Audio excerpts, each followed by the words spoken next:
రెండంచుల వాడిగా ఉన్న ఖడ్గము కంటే వాడి అయింది. సో అది ఎటైనా తెగిపోవచ్చు కనుక వాక్య పరిశీలన మీకు చాలా అవసరం.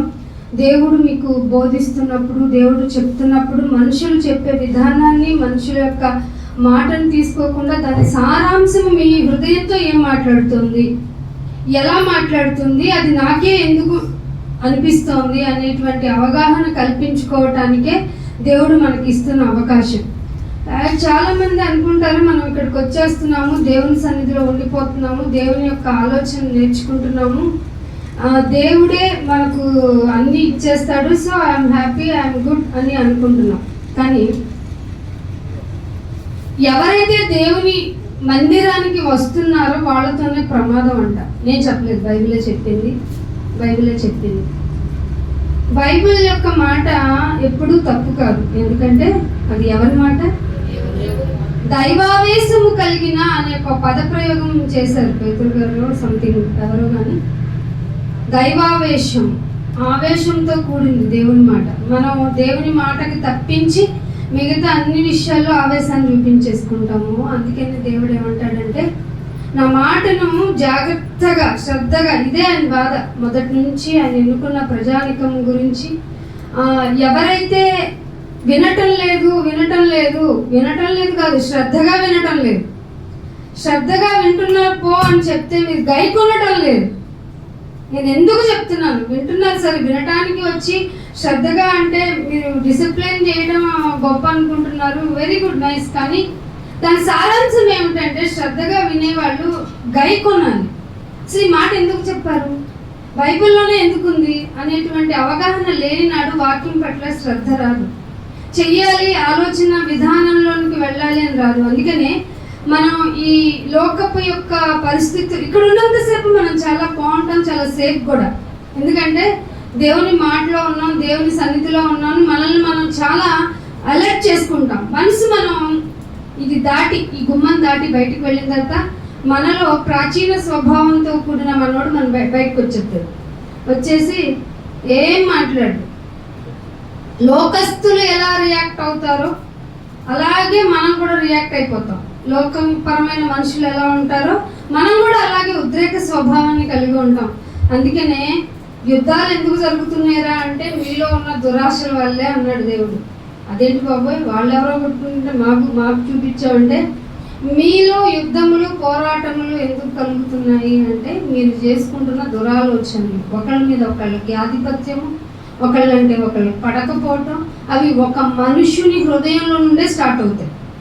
అర్థమైందా? మత్సరముతో ఉంటున్నారా మీరు, అసూయతో ఉంటున్నారు.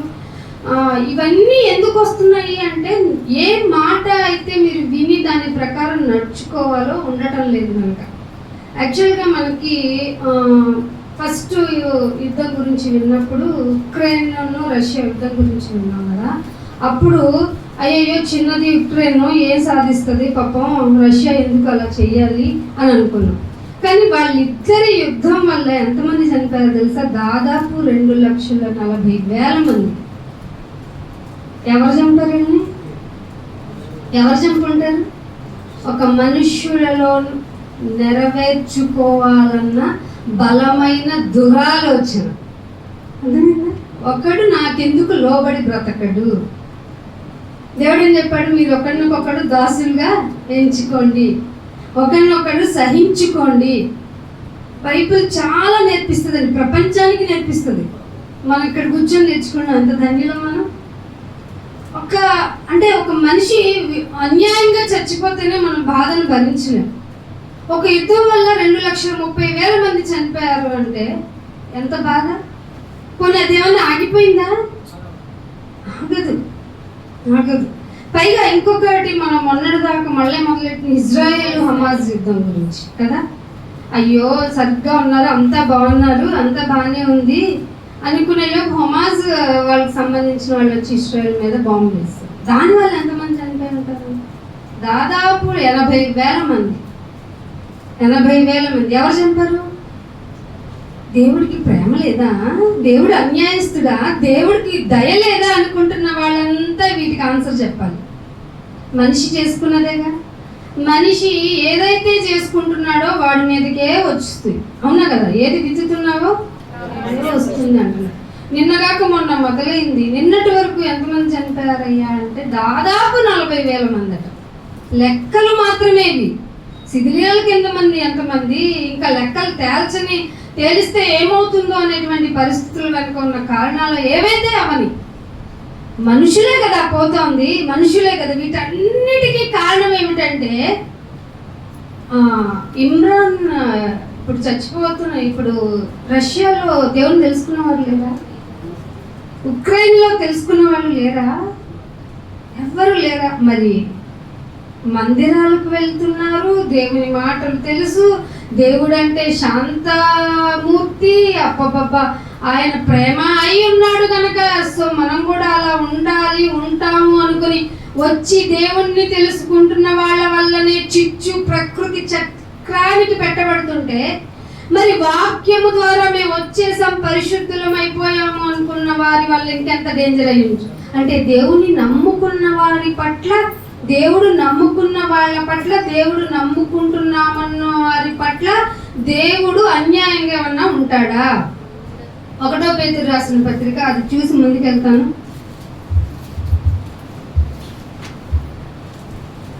1 పేతురు రాసిన పత్రిక 1వ అధ్యాయము 1 పేతురు రాసిన పత్రిక 1వ అధ్యాయము 15వ వచనం చూడండి. నేను పరిశుద్ధుడనై ఉన్నాను కనుక అసలు దేవుని కాన్సెప్ట్. దేవుడు పరిశుద్ధుడు, నేను పరిశుద్ధుడిని, మీరు అలాగే ఉండాలి కనుక మీరును పరిశుద్ధులై ఉండాలని రాయబడి ఉన్నది. కాగా మీరు విధేయులకు పిల్లలై ఫస్ట్ ఏం నేర్చుకోవాలట? విధేయులైన పిల్లలుగా ఉండాలి మీరు నా ఎదుట.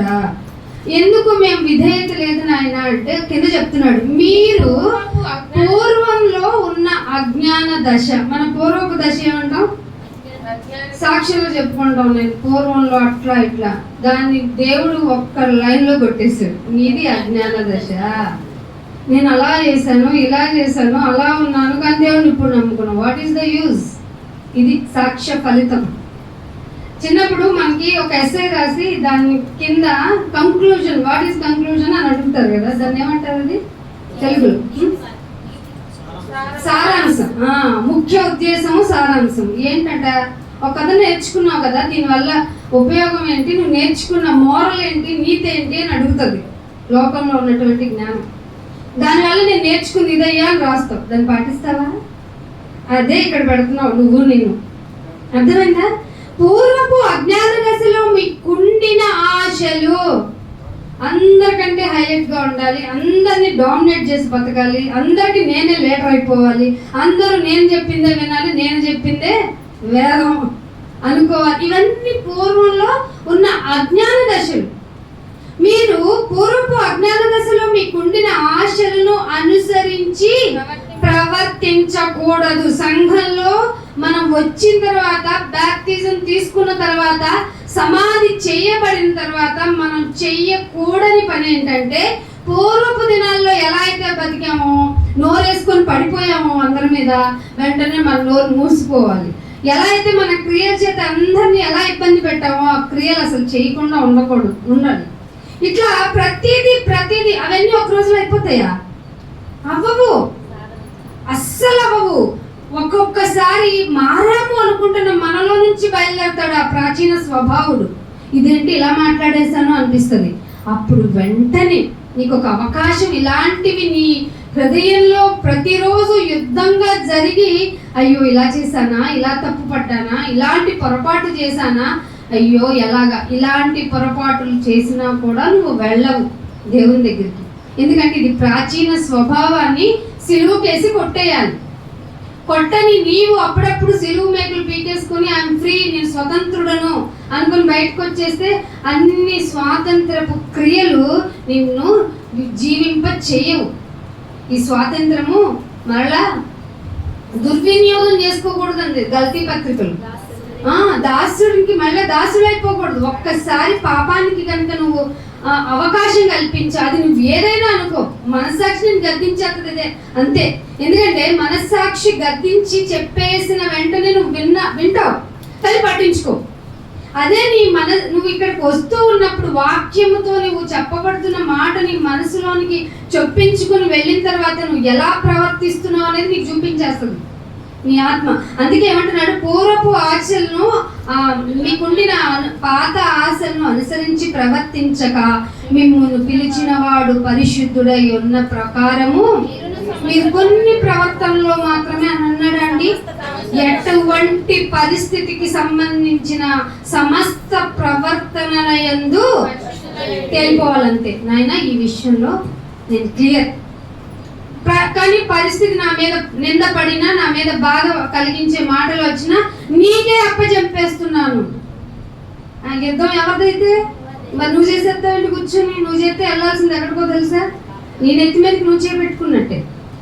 అన్ని విషయాల్లో, సమస్త విషయాల్లో పరిశుద్ధులుగా ఉండండి. పూర్వపు అజ్ఞాన దశ ప్రకారం మనం ప్రవర్తించకూడదు. అందుకే కీర్తన 143లో ఒక మాట అంటుంటారండి, దావీదు గారు ఎంత బాగా చెప్తూ ఉంటారో. 143వ కీర్తన 8వ వచనం చూడండి. 143వ కీర్తన. ఎవరి యందు? వాళ్ళందరినీ ఏమంటారు? నమ్మకం పెట్టుకున్న వాళ్ళందరినీ ఏమంటారు? విశ్వాసులు. విశ్వాసులు అంటే ఎవరి మీద నమ్మకం పెట్టుకోవాలి? మనం వచ్చేమంటాం, ఇక మీ మీద నమ్మకం పెట్టుకున్నాను ప్రార్థన చేయండి అయ్యారు. నీ ప్రార్థన దేవుడి దగ్గరికి వెళ్ళదంటే, నువ్వు నీతిమంతుడివి కాదంటే ఇంకెందుకు? నేను నీ యందు నమ్మిక ఉంచుకొని ఉన్నాను. ఏదట? ఉదయాన్నే లేవగానే నీ కృపా వార్త నాకు వినిపించిన ఆయన. ప్రార్థన చేశారు ఈ రోజు నాయన. ఆ రోజులు లోకపరమైన పనుల్లో బిజీ అయిపోయాను. తూలేనేమో మాట, క్రియ ఏమన్నా నిన్ను చూపించలేదేమో ప్రదర్శన రూపకంగా. ఉదయాన్నే వెళ్తాను ఆయన నిన్ను ఆరాధించుకుందామని. నిన్ను ఆరాధించేటప్పుడు నా ప్రవర్తన నీ ఎదుట లేకపోతే అసలు ఆరాధన నువ్వు చేర్చుకోవట కదా, మేఘాలే ఆపేస్తాయట కదా. నాయన నీతిమంతుడు ప్రార్థన ఆలకిస్తావంటే నేనెంతగా నీతిగా బ్రతకాలో. కాబట్టి ఉదయాన్నే నేను వెళ్తాను. నాకు ఏదో ఉండింది, నా డిసైజ్ నాకు తెలుసు, నాకు నీకు తెలిసిన విషయమే. ఎందుకంటే నువ్వు నా కన్న తండ్రివి, నా పాపాలన్నిటినీ ఒప్పించి నా చేత ఒప్పింప చేయించే పరిశుద్ధాత్మ నాలో పెట్టించేసావు బాప్తిసం ఇస్తూ. ఎంత మంచి తండ్రివి, నీ కృపావాక్యం నాకు వినిపించినైనా, అందుకే నీ మీద నమ్మిక ఉంచుకొని ఉన్నాను నాయన అంటూ ఇంకేమంటాడు చూడండి. నీ వైపు నా మనసు నేను ఎత్తుకొనిచున్నాను. ఏమెత్తుతారు మీరు? వచ్చి మీ చేతులు ఎత్తుతారు. ఏమెత్తాలట? మనస్సు. దేవుడికి కావాల్సిన మంచి ఫ్రూట్ ఏంటో తెలుసా? మనస్సు కావాలి. నీ హృదయము, మనసు. ఇదిగో నా మనసు నీ వైపు ఎత్తుతున్నానంటే అది కనబడుతుందా? ఎత్తగలగాలంటే ఎంత డేర్నెస్ ఉండాలి, ఎంత పరిశుద్ధత ఉండాలి, ఎంతగా దాసులమైతే ఆయన ఎదుటికెత్తి ఇదిగో నా మనస్సును నీ ఎదుట పరిచేశాను నాయన, నీ ఉదయకాలపు కృపా వాక్యమును నాకు వినిపించు, నేను సిద్ధంగా ఉన్నాను. వస్తుందా మనకి? వచ్చి ఉండుంటే, అంటే ఇలా టెక్నాలజీ ఈ లాంగ్వేజ్ లో కాకపోయినా ఎట్లా కొట్లా నీ వాక్యంతో నేను నేర్చుకోవాలైనా, నేను మంచిగా రావాలి, నీ గుడిలోనే ఉండాలి, ఇదిగో ఈ గుడి దాటి వెళ్ళిన తర్వాత కూడా నా ప్రవర్తన బాగుండాలి అంతే అనే ఆలోచన, స్వభావపు ప్రార్థన అంగీకరింపబడుతుంది. ఇంకేమంటున్నాడు కింద 143లోనే, నీ వైపు నా మనసును ఎత్తుకొనిచున్నాను. నీ వైపు నా మనసును ఎత్తుకొనిచున్నాను. నేను నడవవలసిన మార్గము నాకు తెలియదు. అది అర్థమైందా? మనస్సు నెత్తి చూపిస్తూ ఉంటే నేను నడవవలసిన మార్గము నీ ఉదయకాలపు కృప వాక్యము ద్వారా వినిపించేస్తాం. మందిరానికి ఎందుకు రావాలంటే వెళ్ళవలసిన మార్గం ఏంటో తెలుస్తుంది. వెళ్ళలేదనుకో, అదే లోకపరంగా అట్లాగే ఇంట్లోనే టైం పాస్ చేస్తూ ఇంట్లో ఉండిపోయి ఉంటే మన మీద మనకే విరక్తి వస్తుంది. ఏంటి నా జీవితం, ఏంటి నా బాధ, ఏంటి నా ఇష్యూస్, ఏంటి ఇలాగే ఉన్నాను, ఇలాగే ప్రవర్తిస్తున్నాను అని నీ మనసు నీ మీద కొడుతూనే ఉంటుంది. నువ్వు పట్టించుకో. 1 డే, ఒక 5 డే నువ్వు పోతావు. అప్పుడు ఎవరు సైలెంట్ అయిపోతారు? నీలోని వాడు కూడా సైలెంట్ అయిపోతాడు. వాడు ఎక్కడికి వెళ్ళాలి? ఆత్మదాను దయచేసిన. సో దాని గురించి ఏమన్నా ఆలోచన ఉందా? ఆలోచించాలి. శరీరం ఏం చేస్తుందంటే వద్దు, దేన్ని పట్టించుకోమాకు, నీవు చెప్పిందే విను, నిన్ను నువ్వు నమ్ముకో, మరి నిన్ను నువ్వు నమ్ముకో మాకు, అది చాలా డేంజర్ అంది బైబిల్. అందుకే ఏమంటున్నాడు, నేను నడవవలసిన మార్గమును నాకు చూపించదు. 10వ వచనంలో అంటాడు, నీవే నా దేవుడవు, నీ చిత్తానుసారముగా ప్రవర్తించుట. అంటే ప్రవర్తించడం అనేది, దేవుని సన్నిధిలో ప్రవర్తించడం అనేది ఎవరిష్టానుసారంగా ఉండాలి.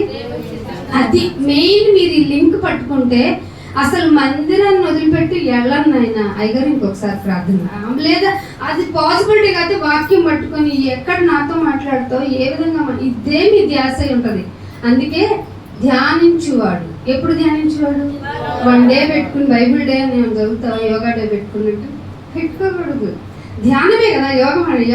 యోగాసనం అంటే ఏంటి? శ్వాస మీద ధ్యాస పెట్టుకొని అన్నిటిని వదిలేసి, నాయన నాకు ఏ బాధన్నా ఒక అరగంటలో వదిలేస్తాను, ఒక అరగంట తర్వాత మళ్ళీ తెచ్చేసుకుంటాం, బాధపడతాం. ఇట్లాంటి టెంపరీ ఇష్యూస్ కాదు చేయమంది. దివారాత్రములు నా మాటలను ధ్యానించువాడు. ఈ ధన్యత ఎవరన్నా నీ దగ్గర నుంచి తీసేయగలరా? యోగా చేపలు కూడా ఎత్తుకొని వెళ్ళిపోతారు, తర్వాత ఏమీ ఉండదు. కానీ దేవుడు ఎప్పుడో పరిచయం చేశాడు, అరే ధ్యాస అంతా మీరు మీ శరీరాల మీద పెట్టుకోకండి రా, నువ్వు శ్వాస మీద పెట్టినా పిలిచి మరీ చెప్పుద్ది, ఏంటి నువ్వు ఫ్రూట్ తిన్నావు, ఎంత ఆకలేసి చెప్పు, సాయంత్రం కుమ్మేసే మంచి బిర్యానీ వేసి అంటది, అవుతుందా? ఖచ్చితంగా శరీరమే గెలుస్తుంది. అదే వాక్యము కనుక దినము రాత్రి అయ్యో దినము రాత్రి పక్కన పెట్టండి, ఒక అరగంట అంటేనే మన బ్రెయిన్ మండిపోతుంది. ఇంత వాక్యం, ఇంత ఫుడ్ తినలేనండి అంటది. ఎవరు? శరీరం. కానీ ఆత్మ సిద్ధముగానే ఉంది. శరీరమే బలహీనం. ఆ బలహీనమైన దాన్ని కూడా కూర్చోబెట్టి ఆత్మీయ ఆహారాన్ని కనుక మీరు పెట్టాలంటే సైలెంట్ గా ఉంటది. ఇక్కడ ఏమంటున్నాడు, నీ సన్నిధిలో నీ చిత్తానుసారముగా ప్రవర్తించుట నాకు అందుకు రావాలి. ఆరాధనకి అందుకు రావాలి. చిత్తానుసారంగా ముందు నువ్వు ప్రవర్తించడం నేర్చుకుంటే ఆటోమేటిక్గా నీ ఫ్యామిలీ అంతా ఫార్మేటింగ్ అయిపోద్ది. లేకపోతే చెప్పొచ్చోళ్ళ పోవయ్యా అంటది. అర్థమవుతుందా? నీ ఫ్యామిలీలో నువ్వు ఒక్కడివే ఇక్కడ ఉన్నావంటే అర్థం ఏంటో తెలుసా? నీ చిత్తానుసారంగా నీకు ఇష్టమైనట్టుగా దేవునికి పూజ చేస్తున్నావు. అది దేవుడికి ఇష్టం లేదు. ఏదో బయట దేవుడు అనబడే వాళ్ళ దగ్గర ఇది చెల్లుతుందేమో కానీ మన దేవుడు సజీవుడు. మీకు బాగా హైలైట్ అవ్వాల్సిన విషయం ఏమిటంటే, ఎవరికి డిక్లరేషన్ అవ్వని మాట ఏంటంటే పరిశుద్ధుడు. కనుక మీరు పరిశుద్ధులై ఉండాలంటే ఆయన చిత్తానుసారమైన ప్రవర్తన మీరు నేర్చుకోవాల్సిందే. లేకపోతే మీ శ్రమలుగానే అనిపిస్తాయి, మీ బాధలు అలాగే ఉంటాయి, మీలో ఒక మార్పు ఉండదు, మీ మనుషుల్లో మీ సొంత జనంలో కూడా ఏ మార్పు ఉండనేరదు. ఏమన్నాడు ఇక్కడ? దయగల నీ ఆత్మ సమభూమి గల ప్రదేశమందు నన్ను నడిపించునుగాక. సమభూమి గల ప్రదేశము అంటే ఆయన వాక్యము నేర్చుకునేంత వరకు ఈ మందిరము, ఈ యొక్క సజీవము రాళ్ళు కలిగిన క్రీస్తు యొక్క సంఘమే సజీవము గల ప్రదేశం. అంటే నువ్వు బాగుండాలంటే ఆయన చిత్తానుసారమైన ప్రవర్తన నేర్చుకోవాలి. ఇందాక చెప్పారు కదా, ప్రవర్తన నేర్చుకోవడం అంటే అసలు ఎదుటివాడి గురించి నీకు ఆలోచన వద్దన్నాడు. దానికి ఒక మాట చూపించి ముందుకెళ్తాను చూడండి. అదే కీర్తన గ్రంథము, అదే కీర్తన 141 చూడండి, 5వ వచనం. 141వ కీర్తన. నీతిమంతులు నన్ను కొట్టుట ఎవడ్రా నా మీద చేసేది అనే మాట కూడా రాదట. కొట్టే ఎలా కుట్టిందో చూడండి అని జాలి చూపించుకోవడానికి కూడా చూడదట.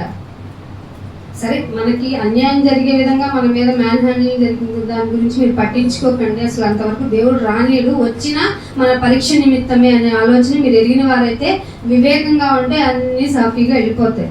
ఈ లోకం శాశ్వతం కానప్పుడు ఈ లోకంలో మనుషులు, పనులు, పరిస్థితులు ఎలా శాశ్వతం అవుతాయి? అవ్వవు కదా. అందుకే మీరు ఏం నేర్చుకోవాలంటే ఎవరి దగ్గర ఉండాలంటే ముందు నీతిమంతుడి దగ్గర ఉండాలి. నీతిమంతులు ఎక్కడ దొరుకుతారు? మద్యం దుకాణం దగ్గర ఏమైనా దొరుకుతారా ఏంటి? సినిమా థియేటర్స్ దగ్గర ఏమైనా ఉంటారా ఏంటి? క్లబ్బుల్లో ఉంటారా? ఏంట్రా నువ్వు ఒకసారి రా సిగరెట్ దాకా అంటాడు. నువ్వు అడుగు ధైర్యంగా, ఒక్కసారి రారా మందిరానికి. అడగలవా? అడగాలంటే ముందు ఆయన చిత్తానుసారమైన ప్రవర్తన నీలో ఉండాలి కదా. రావట్లేదు అయ్యగారు ఏం చేస్తారు? అయ్యగారు ప్రార్థన చేసిన ఆయన వాళ్ళ మనసు మార్చు అంటాడు. మార్చటానికి ఈ ప్రార్థన విన్నపము బహుశా దేవుని దగ్గరికి వెళ్తే మార్చటానికి అవకాశాలు నీ దగ్గరికి వస్తాయి. ఈ మంచం మీదకి ఎక్కించైనా నువ్వు నా దగ్గరికి రావడానికి నీకు ప్రయత్నం చేస్తానరా అన్నాడు. ఒప్పుకుంటా పెట్టి రోగం వచ్చేసింది అయ్యగారు, ఇక నమ్మడంట. అవునా? అయితే పర్మనెంట్ తాళం వేసుకోవడం. ఇక్కడ ఏమంటున్నాడు? నీతిమంతులు నన్ను కొట్టుట నాకు ఉపకారము, వాడు నన్ను గద్దించుట నాకు తైలాభిషేకం. తైలాభిషేకం అంటే తైలం తెచ్చుకుని ఎత్తిపోయి పోసుకోవడం నేర్చుకుంది ఈ అమాయక క్రైస్తవ జనాంగం. నీతిమంతుడు గద్దించడమే నీకు తైలాభిషేకం. బైబిల్ చదివితే ఇలాంటి ఎన్ని వస్తాయో బయటికి, మోసాలన్నీ తెలిసిపోతాయి నీకు. తైలాభిషేకం అంటే తైలంతో అభిషేకం చేయించుకోవడం. ఎవరు చెప్పారు నీకు? ఆ ప్రాసెస్ ఎక్కడుంది అసలు? నీతిమంతునితో నీవు ఏం చెప్పి గద్దించిన నాకు కొంచెం అయ్యగారు ఈ మధ్య వాకింగ్ మరి గద్దించి చెప్తున్నారు అక్క, నేను రాను. ఎవరికి నొప్పి, ఎవరికి బాధ, ఎవరికి నష్టం? నీకే. గద్దించే కొద్ది వినమంటున్నాడు దేవుడు. నీతిమంతుడు నన్ను కొట్టుట ఉపకారము. చదవమ్మా 5వ వచనంలోనే, నేను అట్టి అభిషేకమును త్రోసివేయకుందును గాక. అది నీవు ఆయన చిత్తానుసారంగా ప్రవర్తించినప్పుడు నీకు ఈ మాట వస్తుంది. ఏమనట?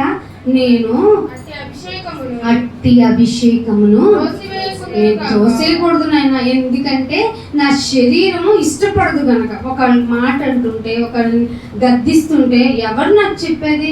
ఎవరితోనూ నేను చెప్పించుకునే సిచ్యువేషన్లో నేను నా అంత తెలివైన వాడిని లేనా? అదే నేను ఒక టైటిల్ పెట్టి చెప్పాను, నేను జ్ఞానిని, నేను వివేకిని అని నీ మనసు నీతో అంటుందా? అది ఎవరి ప్రేరణో తెలుసుకో.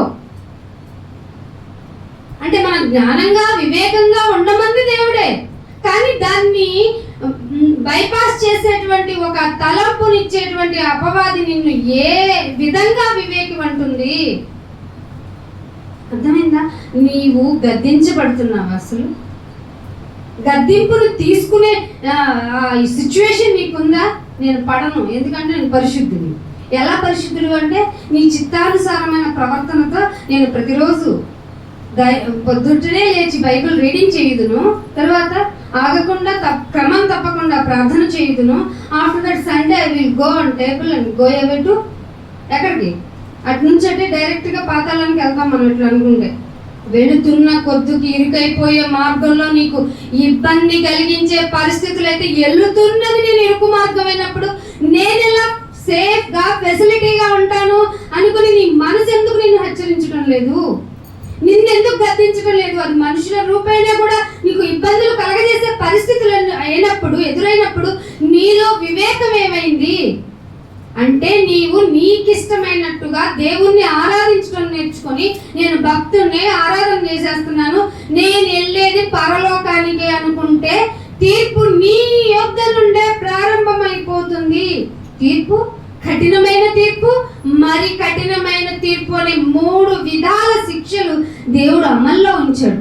నీ ప్రవర్తన ప్రకారమే, నీ ప్రవర్తన, నీ పద్ధతులు ఇవన్నీ నువ్వు నేర్చుకుని నాకు ఇష్టమైనట్టు బ్రతకాలి అంటే నా గద్దింపుకు నువ్వు లోబడాలి. నా యొక్క మాట కొట్టే నీకు బాధ కలిగింది అంటే ఆ బాధ వల్ల వచ్చిన రియలైజేషన్ నా ఎదుటకి నాతో నీతో రిలేషన్ పెంచాలి కదా. మరేంటి? నువ్వేదో వివేకివి, నువ్వేదో గొప్పవాడివి, భక్తుడివి అనుకుంటూ లోకం ఎదుట మంచివాడిని, నా అంత మంచివాడు లేరు అనుకుంటూ ప్రోపగండా చేసుకుంటావు. సెల్ఫ్ డబ్బా అంది లోకం, లేదు మంచి పేరే పెట్టింది కదా. సెల్ఫ్ డబ్బా కొట్టుకోవడం మనకి చాలా. నీకు నువ్వే పొగుడుకోవద్దు, నీకు నువ్వే మెచ్చుకోవద్దు.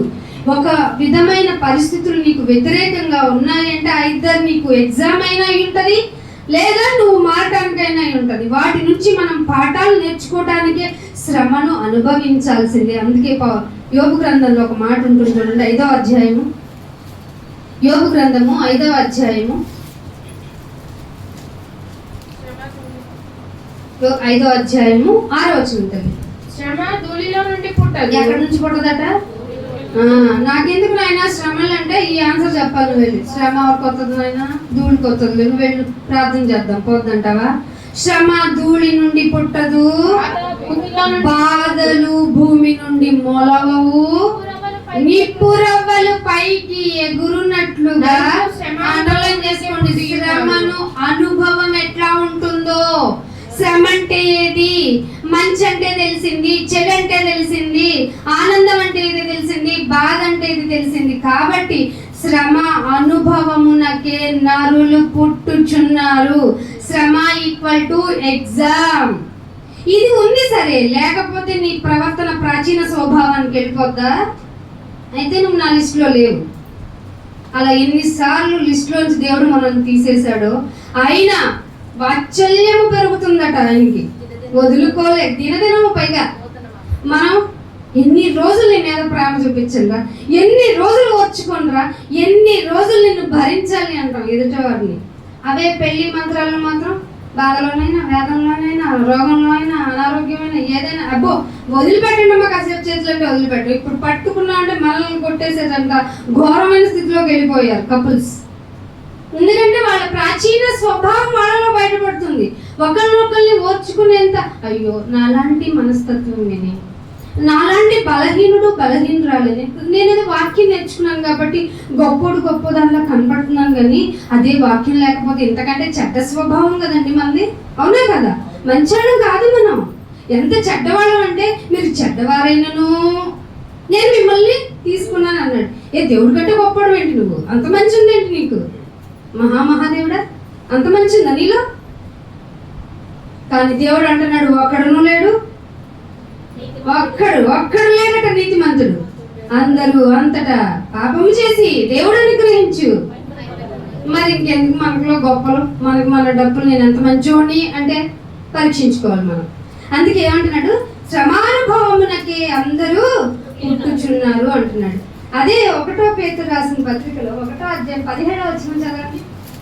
1వ పేతురు రాసిన పత్రిక 1వ అధ్యాయం 17వ వచనం. ఎలాగట? పక్షపాతం ఎందుకు చూపించాలి? అరే నువ్వు నా గుడికి వస్తా, నువ్వు కొంచెం పక్కకుంటా, నీతో తర్వాత మాట్లాడుతా అంటాడా ఏంటి అన్నాడు. పక్షపాతము లేకుండా బట్టి అండర్లైన్ చేసుకోండి.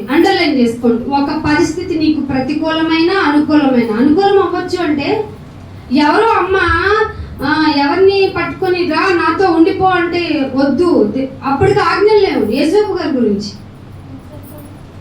సమయం అతనికి అనుకూలమే కదా, పరిస్థితులు అనుకూలమే కదా.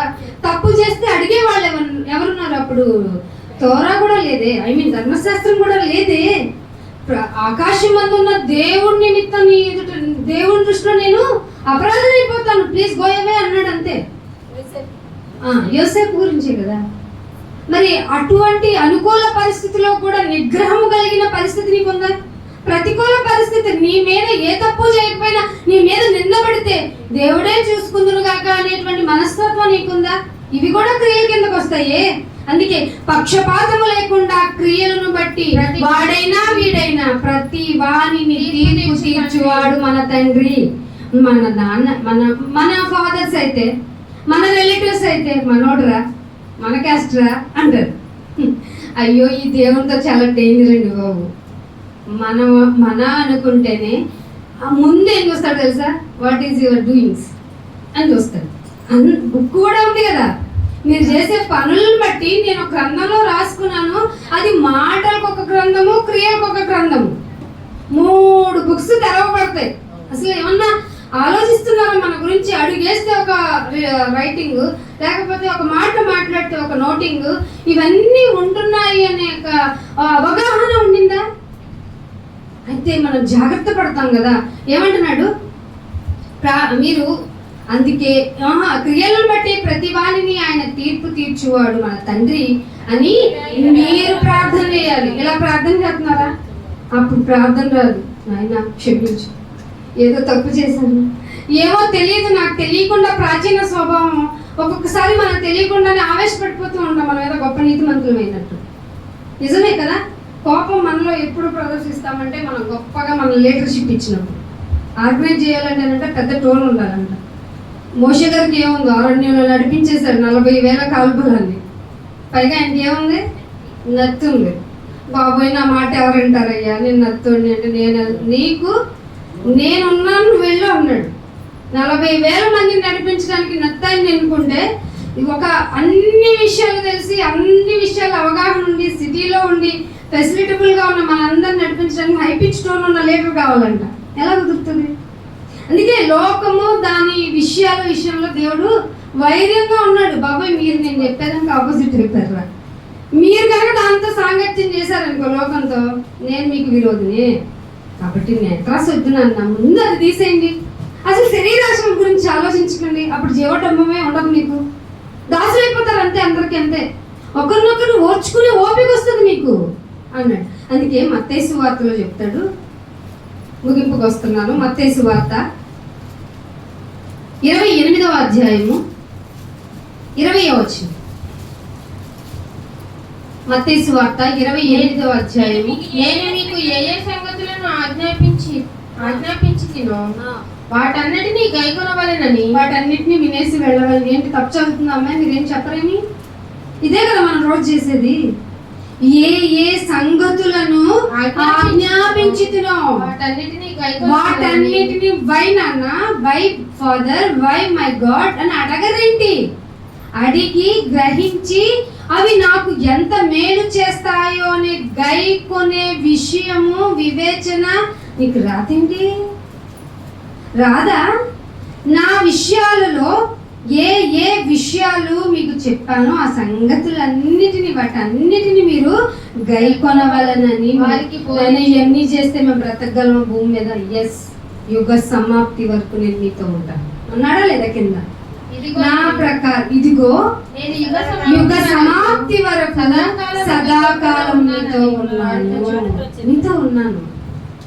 నా ఆజ్ఞ ప్రకారం చేస్తే లోకం అందుకే అన్నాడు, లోకం ఏం చేస్తుంది?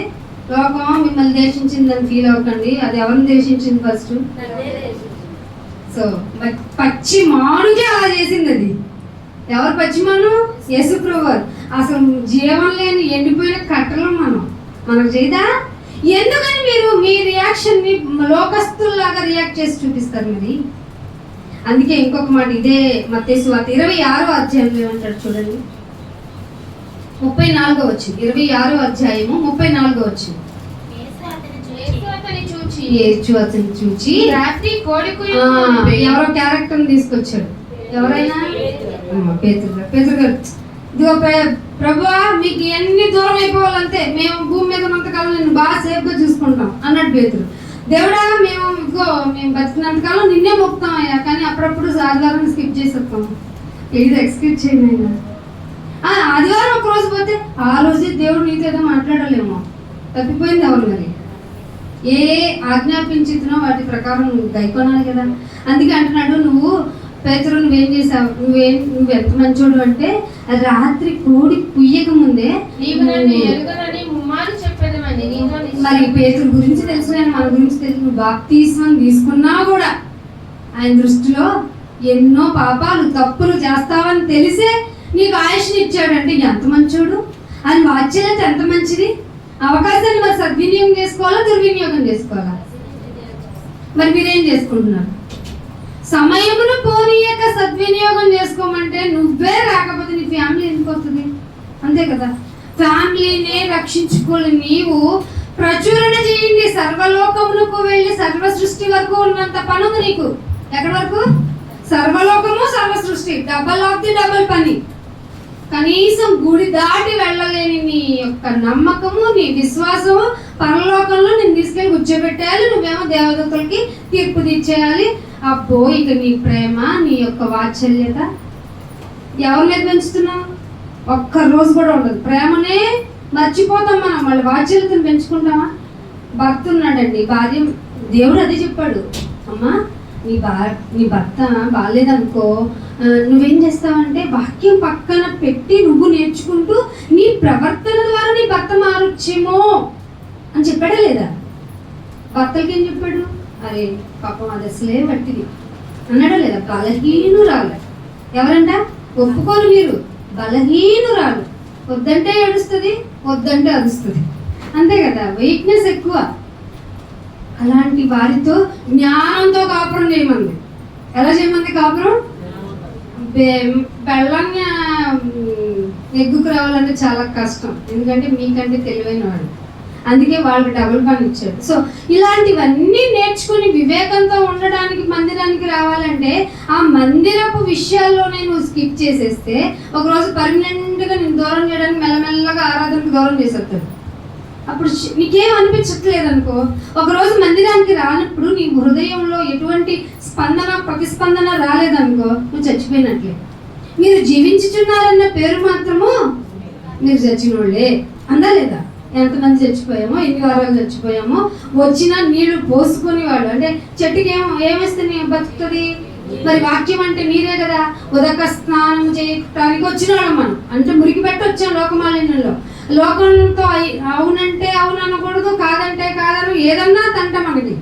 అలాంటి పరిస్థితుల్లో వివేకిగా ప్రవర్తించడం రాక మనమే తప్పటడుగు వేసాం, అడుసులో కాలేసాం, కడుక్కోక తప్పదు. అలా కడుక్కోవాలంటే ఎక్కడికి రావాలి? అది బలహీనులైన మనల్ని ఆయన ఎన్నుకుంటున్నప్పుడు మనం ఎలా తర్ఫీదు పొందాలో చూడండి. అదే ద్వితీయోపదేశకాండము 4వ అధ్యాయము 6వ వచనం. ద్వితీయోపదేశకాండము 4వ అధ్యాయము 6వ వచనం. ఈ కట్టడలన్నిటినీ గైకొని అనుసరింపవలెను. ఏం చేయాలట? గైకొన్నాను, విన్నాను, శ్రద్ధగా విన్నాను. శ్రద్ధగా విన్న తర్వాత గైకొన్న తర్వాత ఇంకొక పాయింట్ ఉందట, అనుసరించాలి. ఎంత పని ఉందండి? అనుసరించవలెను, వాటిని గూర్చి విను జనుల దృష్టికి. ఏమిటట? వినటం, గైకొనటం, ఆచరించటమే జ్ఞానము. పైగా ఇంకేమంటున్నాడు? అదే మీకు వివేకము. ఏమండి, జ్ఞానం ఎక్కడి నుంచి వస్తుంది? జ్ఞానం ఈయనైనా, వివేకం ఈయనైనా అని ప్రార్థన చేసే మీకు వాక్యం ఇంకొకసారి వింటున్నప్పుడు మీకే వివేకం కలుగుతుంది, మీకే జ్ఞానం వస్తుంది. జ్ఞాన వివేకములు అవే అని జను దృష్టికి తెలుస్తుంది. పైగా వారు ఏమంటారంట? అవి చూసి, వారు చూచి నిశ్చయముగా ఈ గొప్ప జనము జ్ఞాన వివేకములు గల జనం అనిపించుకున్నారు. వీళ్ళంటారు ప్రార్థనకి వెళ్తొచ్చి అనిపించుకున్నారు. ఈ జనం ఏమిటి?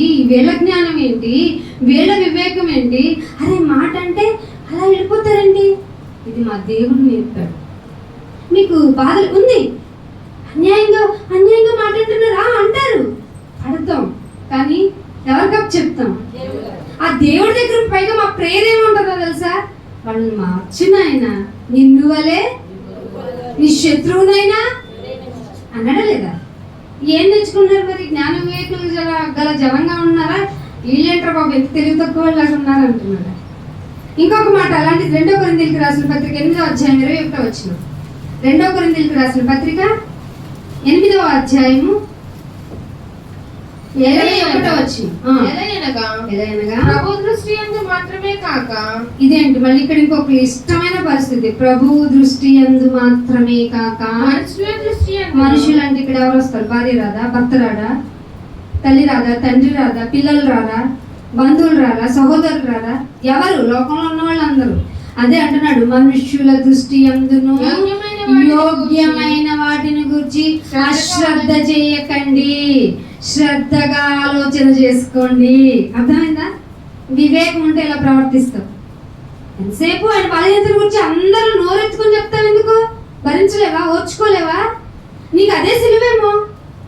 ఆ సిలువ దేవుడికి ఇష్టమైతే తీస్తాడు, లేదంటే వదిలేస్తాడు. భరించు. నేను భరించును, నా వల్ల కాదు. ఆయనే చెప్పాడు, నీ భారం నా మీద మొయ్యి అని. మోస్తున్నావా? లేదు నాయన, నీకు అసలే మొహాటం ఎక్కువ. లేదులే, నేను నా భారం నేనే మోస్తా అంటావు. ఎందుకు వ్యక్తి యొక్క బలహీనమైన విషయాలు వేరొకరితో పంచుతున్నావు? నువ్వు నేనేమన్నా మంచివాళ్ళమా? కాదు కదా. అందుకే 1వ దశలోనికల పత్రికలో 5వ అధ్యాయం 21వ వచనంలో అంటాడు, సమస్తాన్ని పరీక్షించి ఏదట మేలైన దాన్ని చేపట్టండి. ఏంటి నాయన మేలైంది? మాకు మేలైంది ఏంటో తెలియట్లేదే అంటే ఫిలిప్పీలకు రాసిన పత్రిక 4వ అధ్యాయం 8వ వచనం. ఫిలిప్పీలకు రాసిన పత్రిక 4వ అధ్యాయం 8వ వచనం. చివరికి మెట్టుకుంటే చివరికి ఇక మీరు ఎన్ని బాధలు పడ్డారు, ఎన్ని తిప్పులు పడ్డారు, ఎంత ఆనందించబడ్డారు, ఎంత ఆశీర్వదించబడ్డారు, వీటన్నిటికీ కంక్లూజన్ ఏమిటంటే ఏ యోగ్యత అయినను మెప్పైనను ఉంది అనుకుంటే ఏదైనా ఉంది అంటే ఏది సత్యమో తెలియాలి నీకు ముందు. ఏది సత్యము? నేనే సత్యము, నేనే మార్గము, నేనే జీవము అంటే వాక్యమే ప్రతిదానికి ఆన్సరు. నీవు వినాలి, గైకొనాలి, అనుసరించాలి. అప్పుడే జ్ఞానము వివేకము వస్తుంది. అప్పుడు మేలైనదేంటో చేస్తావు. అన్నిటినీ పరీక్షిస్తూ సుమా, అన్నిటిని పైగా ఏమంటున్నాడు? ఏవి మాన్యము. మాన్యము అంటే ఏది క్వాలిటీది. లోకంలో ఏది చేస్తే నాకు క్వాలిటీ ఆఫ్ లైఫ్ వస్తుంది. పైగా ఏది న్యాయము. పోలీస్ స్టేషన్కి వెళ్ళడం న్యాయం కానే కాదు. ఎళ్ళక ముందే సమాధానం పడటం న్యాయమైంది. బైబిల్ దగ్గర మరి ఏం నేర్చుకుంటున్నావు నువ్వు?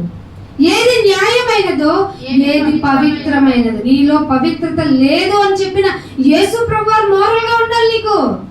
లోకమేమో నువ్వు అపవిత్రుడివి అని చెప్పేసింది. తిండిపోతూ ఉంది, త్రాగుపోతూ ఉంది, మతి లేనివాడు ఉంది. ఆయనకే అన్ని నిందలు పడితే నువ్వు నేను ఎంత? అందుకే ఏది పవిత్రమైనదో, ఏది రమ్యమైనదో, అసలు ఏది ఖ్యాతి తెచ్చి పెట్టేదో వాటి మీదే, యోగం మీద మాత్రమే కాదు, వీటన్నిటి మీద కలిపిన ధ్యాస నీకు ఉండాలి.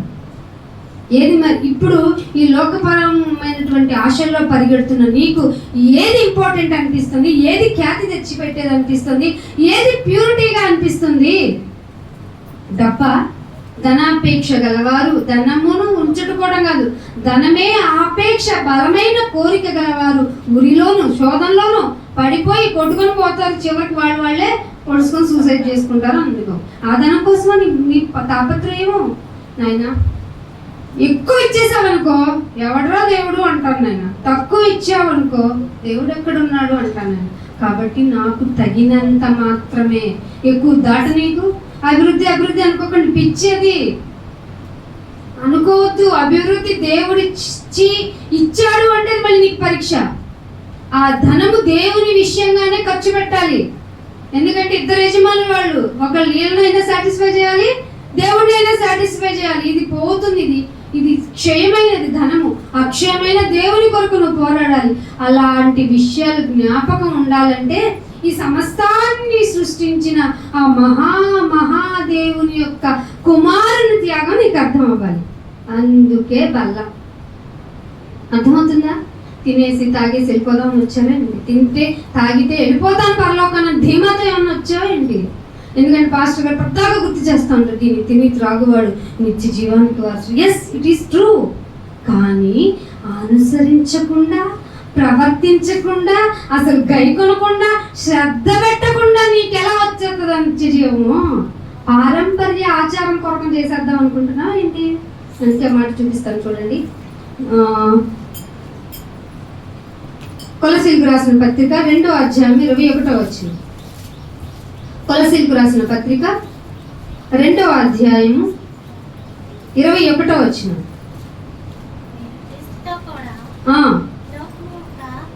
కొలసీలకు రాసిన పత్రిక 2వ అధ్యాయము 21వ వచనం. మీరు క్రీస్తుతో సహా లోకము యొక్క మూలపాఠాల విషయంలో వృద్ధి పొందాలి. పొందారా లేదా? మూలపాఠాలు ఏం చెప్పండి? మూలపాఠాలు ఇదివరకు మనం గుడికి రావాలంటే మనకు దేవుడు పుట్టినరోజు రావాలి, లేదా దేవుడు చచ్చిపోయిన రోజు అయి ఉండాలి. ఆ 2 విషయాలే మూలపాఠాలు. అప్పుడు వచ్చేసి ఆమె అయ్యి అనుకుంటూ వెళ్ళిపోతాం. అయితే ఇక్కడ ఈ మూలపాఠాల విషయమే మృతి పొందిన వారైతే లోకములో బ్రతుకుచున్నట్టుగా, లోకంలో బ్రతుకుచున్నట్టుగా మనుషులంట కొన్ని పనులకు ప్రయారిటీ ఎక్కువ ఇస్తారట.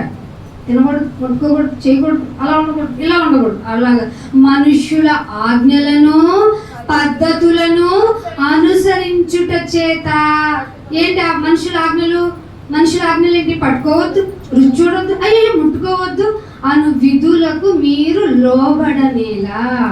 మన ఇండియన్ని ఇజ్రాయెల్ దేశంలో అక్కడ ఉన్నటువంటి 10 మనిషి అలా అంటుకోకపోతే అంటుకోనివ్వలేదంట.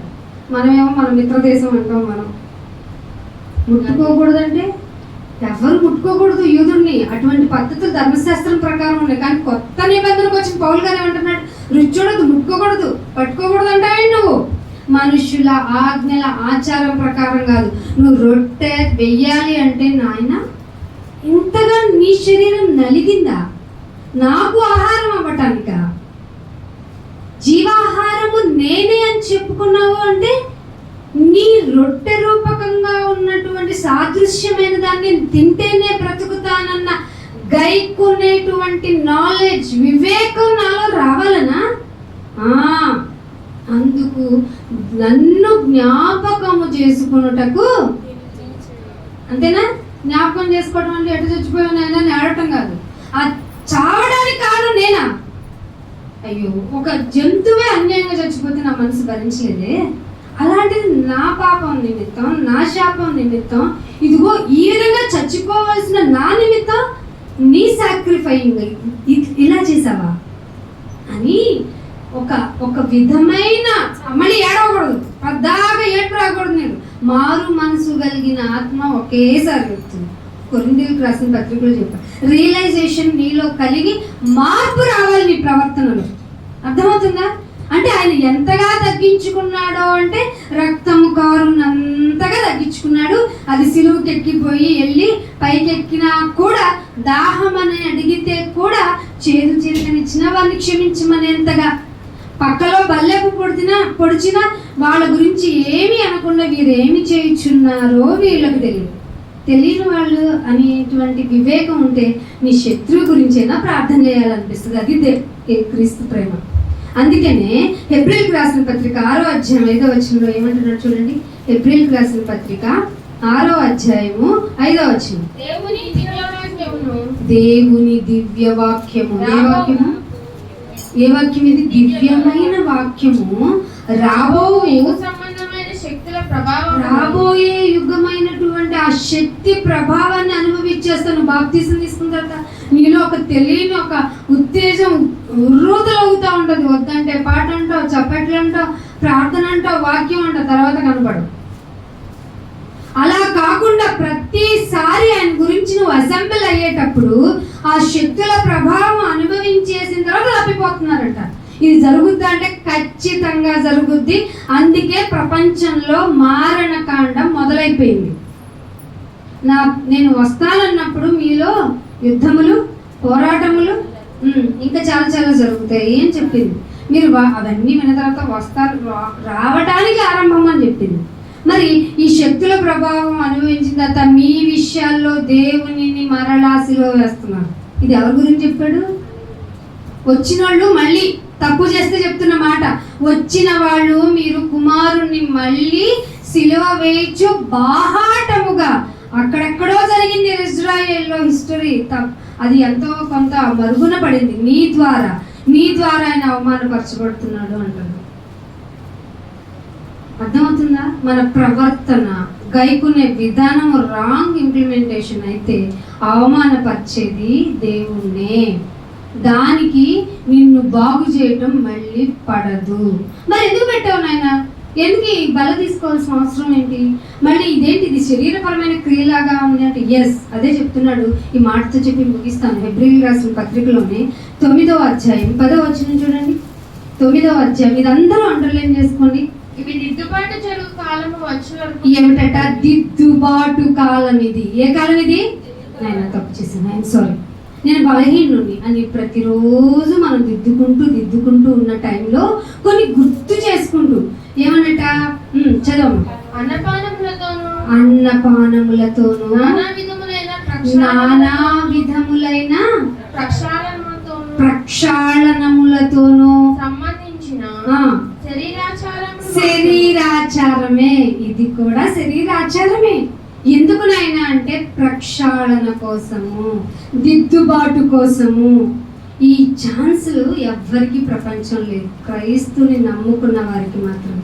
అందుకే మీరు బల్లలో చేతులు వేస్తున్నప్పుడు నేను వివేకినవ్వాలి, నేను జ్ఞానినవ్వాలి నాయన. ఇవన్నీ చేయాలంటే నువ్వు నాకు పెట్టిన కండిషన్స్ ఏమిటి?